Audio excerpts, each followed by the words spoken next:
आप लोग? Hello guys, today we gonna explain the movie called Harvey and the magical museum. कहानी शुरू होती है एक पपेट थिएटर से, जहाँ का पपेट मास्टर वहाँ पर उनका शो दिखा रहा था।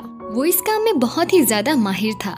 वो एक मैजिकल डिस्क से उन पपेट्स में जान डालता था, जिसकी वजह से लोगों को उनका परफॉर्मेंस बहुत अच्छा लगता था। मगर बैस्टर के बहुत अच्छा बनने से उसमें घमंड आ गया था और अब वो उसी डिस्क के साथ सबको पपेट्स बनाना चाहता था, ताकि वो सबको अपनी मर्जी के साथ चला सके। उसके पास 3 पपेट्स थे, जिनका नाम था ग्रम्पी, ब्रेनी और डिम्पिट। वो सारे पपेट बैस्टर को उस डिस्क के साथ छेड़छाड़ करने से मना कर रहे थे, क्योंकि उन्हें नहीं पता डिस्क में चेंजेस करने के बाद क्या होगा। पर बैस्टर उनकी एक नहीं सुनता और डिस्क में कुछ चेंजेस कर उसे ऑन कर देता है। उस डिस्क के ऑन करने के बाद वहाँ पर लाइटनिंग होने लगती है और उसका हाथ अचानक से बड़ा हो जाता है। देखने में वो लकड़ी जैसा लग रहा था। वो अब बहुत ही बड़ा बन चुका था। वो हंसने लगता है। उसे इस रूप में देखकर वो तीनों पपेट्स भी बहुत ज्यादा डरने लगते हैं। अब यहाँ से सीन शिफ्ट होता है। अब हम एक लड़के को देखते हैं जिसका नाम है हार्वी, जो अपने साइकिल के साथ अपनी डॉगी को लेकर एक स्टंट कर अपने घर पर जा रहा था। वहाँ उसकी फ्रेंड उसे मोनिका मिलती है। वो उसे बताता है कि उसने अभी मार्केट से एक पपेट को खरीदा। हार्वी कहता है कि आज उसने एक नया गेम खरीदा जिसका नाम पपेट मास्टर है और वो अपने घर में जाने लगता है। मोनिका उसे कहती है कि स्कूल ट्रिप में जाने के लिए अपने घर वालों से परमिशन लेना मत भूलना। हार्वी घर आकर देखता है तो वो देखता है कि उसके पापा म्यूजियम का एक प्रेजेंटेशन बनाने में बिजी है। वो अपने कमरे में चला जाता है और वो अपना नया गेम खेलने लगता है। तभी उसके डैड अंदर आ जाते हैं और वो गेम को बंद कर पढ़ने का नाटक करता है। वो उसे कहते हैं कि वो काम पर जा रहे हैं और सारा दिन गेम खेलने के बजाय तुम पढ़ाई करना। उनके वहाँ से जाने के बाद हार्वी फिर से गेम खेलने में बिजी हो जाता है। वो गेम खेलने में इतना ज्यादा बिजी हो जाता है कि उसे पता ही नहीं चलता कि कब रात से सुबह भी हो गई है। उसने पूरा गेम खत्म कर लिया था। अब उसमें सिर्फ उसे उसका नाम फिल करना था, जिससे वो उसके गेम में हॉल ऑफ फेम में शामिल हो सकता था। वो बहुत खुश हो जाता है। तभी उसे आवाज आती है कि उसके डैड घर पर वापस आ गए। वो तुरंत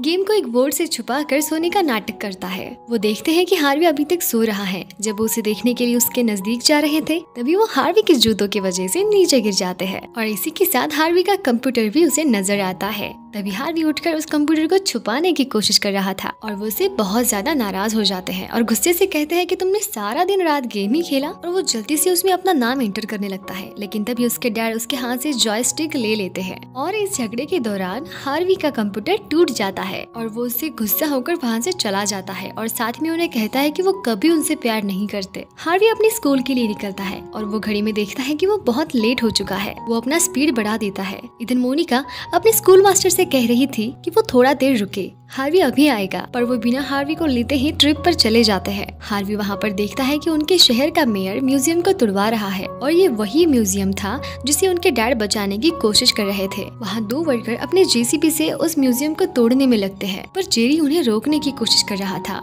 हार्वी भी वहाँ पर उनको रोकने के लिए पहुँचता है। वो एक पत्थर उठाकर जेसीबी की ओर फेंकता है, जो जेसीबी की मशीन में चला जाता है, जिसकी वजह से जेसीबी खराब हो जाती है। ये सब कुछ दूर से मोनिका देख रही थी। वो भी हार्वी के लिए रुक गई थी और खुद भी वो ट्रिप पर नहीं गई थी। हार्वी के डैड म्यूजियम को तोड़ने से उन लोगों को मना कर रहे थे और वो मेयर को समझाता है कि वो उनके शहर की बहुत पुरानी धरोहर है, जिसे हमें अच्छे से संभाल कर रखना चाहिए। पर मेयर उसे बताता है कि अब तक तो वो म्यूजियम टूट भी चुका होगा। हार्वी के फादर जल्दी से म्यूजियम की ओर भागते हैं। इधर जेसीबी खराब हो गई थी। उसके आउट ऑफ कंट्रोल हो जाने की वजह से उस जेसीबी से अब एक बहुत बड़ा गड्ढा बन जाता है, जिसमें हार्वी और जेरी गिर जाते हैं। अचानक वहाँ पर मोनिका आती है और वो भी उस गड्ढे के अंदर गिर जाती है। हार्वी को जमीन के अंदर बहुत बड़ा कमरा नजर आता है, जिसमें बहुत ही डरावने पपेट्स थे। हार्वी को वहाँ पर मोनिका भी मिलती है। तभी हार्वी को दीवार पर एक डिस्क नजर आता है, जो उसे उसके जॉयस्टिक की तरह ही लगता है। वो उसे वहाँ से निकालकर ऑन कर देता है। फिर से वहाँ पर लाइटनिंग होती है और नीचे से घूमती हुई सीढ़ी ऊपर आती है। वो तीनों उसके सहारे ऊपर आते हैं। इधर हार्वी के डैड भी भागते भागते म्यूजियम की तरफ पहुँच चुके थे। वो देखते हैं कि म्यूजियम अभी भी ठीक है। यहाँ पर हार्वी और मोनिका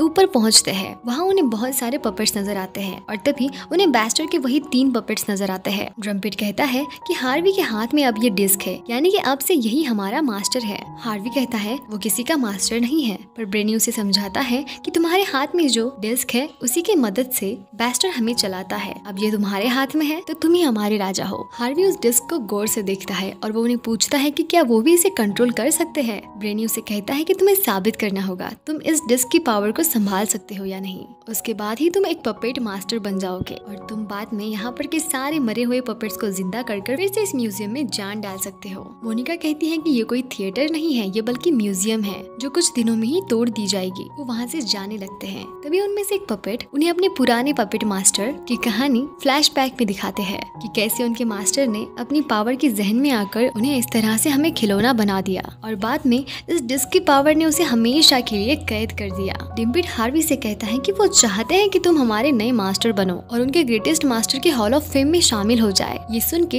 हार्वी को अपने गेम की याद आती है और वो उनकी मदद करने को तैयार हो जाता है। वो हार्वी को इस डिस्क को सेंटर में रखने के लिए कह देते हैं जिससे उनके बाकी के पपेट्स जिंदा हो जाएंगे। हार्वी उस डिस्क के पीछे जो बटन था उसके बारे में पूछता है। तभी ब्रेनी उसे इस बटन को हाथ लगाने से मना कर देता है क्योंकि इसी बटन की वजह से उसके पुराने मास्टर ने सब कुछ बर्बाद कर दिया था। हार्वी उस डिस्क को फिर से घुमाता है जिस वजह से वहाँ पर एक ड्रैगन पपेट गिरता है जो अपने मुंह से आग भी निकाल सकता था और हार्वी उसे अपने डिस्क की मदद से कंट्रोल कर सकता था। ब्रेनी उस डिस्क को उसकी सही जगह पर रखने के लिए बोलता है जो बिल्कुल उनके ऊपर था। तभी हार्वी के डैड वहाँ पर आ जाते हैं और सारे पपेट्स अपने आप को छुपाने में लगते हैं। वो ड्रैगन भी वहाँ पर बेजान पपेट की तरह गिर जाता है। हार्वी के डैड उसे वहाँ पर देखने की वजह से बहुत गुस्सा करते हैं। वो उसे कहते हैं कि तुमने मेरे सारे म्यूजियम को खत्म कर दिया। हार्वी अपने डैड को समझाने लगता है और वो उसे अब वो मैजिक डिस्क भी दिखाता है और उन्हें मैजिकल डिस्क के बारे में सब कुछ बताता है। साथ ही में वो सारे पपेट्स के बारे में भी बताता है और उसके डैड उसकी बातों पर बिल्कुल भरोसा नहीं करते। उन्हें लगता है कि हार्वी हमेशा की तरह बस बातें बना रहा है।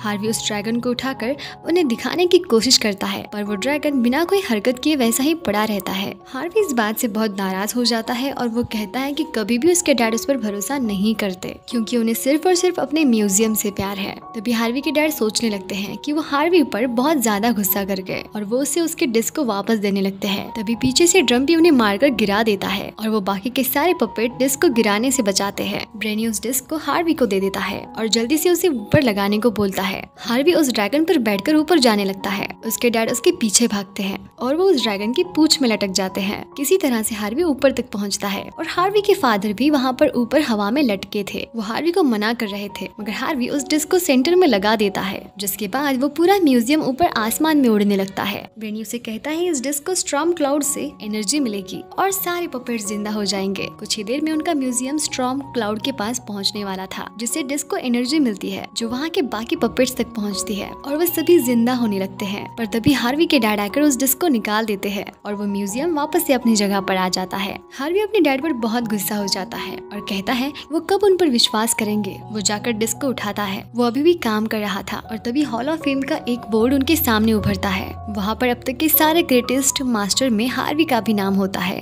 वहाँ पर के जिंदा हुए सारे पपेट्स हार्वी को बधाई देते हैं। तभी हार्वी के नीचे वही सीढ़ी खुलती है और वे सभी नीचे के रूम में पहुँच जाते हैं जहाँ पर वो डरावने पपेट्स रखे हुए थे। हार्वी उन सारे पपेट्स को भी जिंदा करने के बारे में सोचता है। वो सभी उसे मना करते हैं लेकिन हार्वी कहता है कि अब वो एक मास्टर है इसलिए वो उन सबको जिंदा करेगा। वो उन्हें जिंदा करने की कोशिश करता है पर वो डिस्क अब काम नहीं कर रहा था और फिर से वो उस डिस्क के पीछे के बटन को ऑन करता है। उसके ऐसा करते ही नीचे से एक बॉक्स निकलता है जिसमें उन पपेट्स का पुराना मास्टर बैस्टर होता है। बैस्टर अपनी पावर से वहाँ के पपेट्स को जिंदा करने लगता है जो सब उसके गुलाम थे। ट्रम्पी उसे ये सब कुछ बंद करने को बोलता है पर वो दोबारा से उसे और ब्रेनी को अपना गुलाम बना लेता है। हार्वी उसे अपने डिस्क की मदद से उसे रोकने की कोशिश करता है पर बैस्टर उससे वो डिस्क मांगता है और हार्वी उसे कहता है कि वो उसे हराकर इन सबको उसकी गुलामी से बाहर लाएगा। बैस्टर उस पर हमला कर देता है और उससे वो डिस्क छीनने की कोशिश करता है। हार्वी को बचाने के लिए उसके डैड आगे आते हैं पर बैस्टर अपनी पावर से उन्हें भी एक पपेट्स में तब्दील कर देते हैं और वहाँ के सारे पपेट्स हार्वी को पकड़ने के लिए उसके पीछे लगते हैं। बैस्टर हार्वी के हाथ से वो डिस्क छीन लेता है। वो तीनों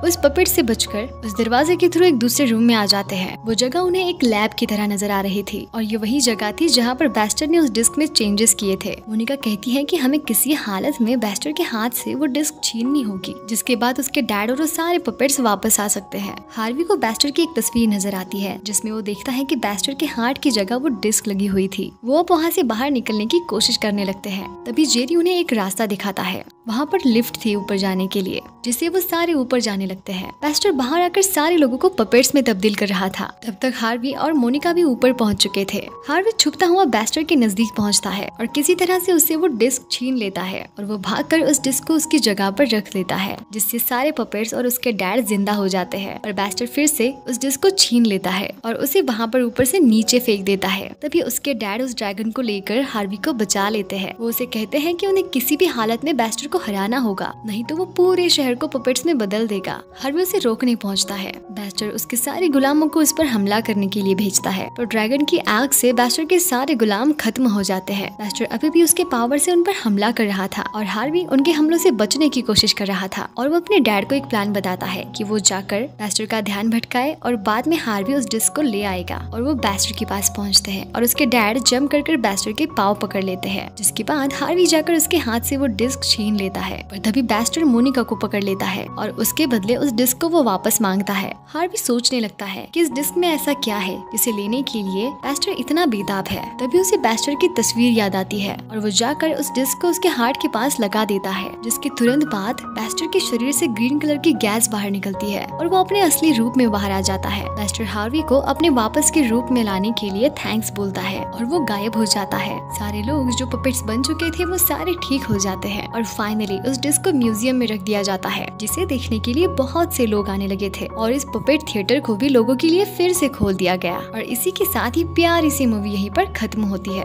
तो वीडियो अच्छी लगी हो तो do like and share the video and please subscribe to my channel and press the bell icon for never miss any updates.